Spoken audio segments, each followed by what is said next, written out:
Healthcare is so ripe with need. The professionalism, the empathy, the focus on patients is evident everywhere you go.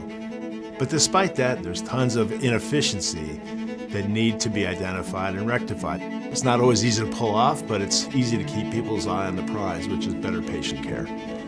My name is Andy Eckert, and I'm a senior advisor at Permira.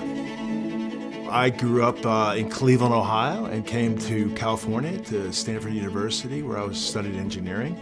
And after toying with the venture capital industry as a young man, I decided I wanted to get a real job, and I got a very real job in the healthcare business at a struggling company where I stayed 11 years, and probably halfway through that tenure, I ended up running the company. I've had a chance, the good fortune, to run 8 different companies across healthcare IT, medtech, capital equipment. I've had businesses where I've walked the operating room floors.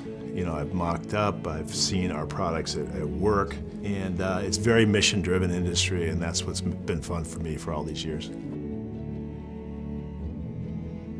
We cannot make a mistake because people's lives are on the line. So the pace of change is relatively slow versus other sectors of the economy. One of the benefits of years of experience and lots of gray hair is that you can see that coming and trying to avoid the problem of investing too early, too much, to hopefully meet the market when it's ready.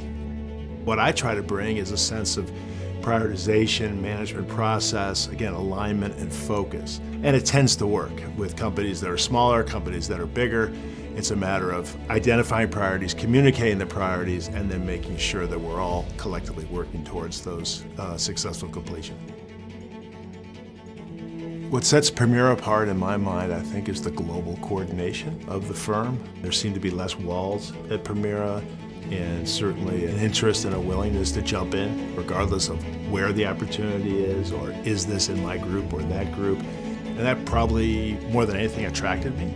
Today's challenges are all about workflow and automation, and the firm has a great history of performance in those areas, and those are the skills that many burgeoning healthcare companies need. It's such a big, broad sector, it's hard to be an expert in all of it, but everywhere you turn, there's opportunity.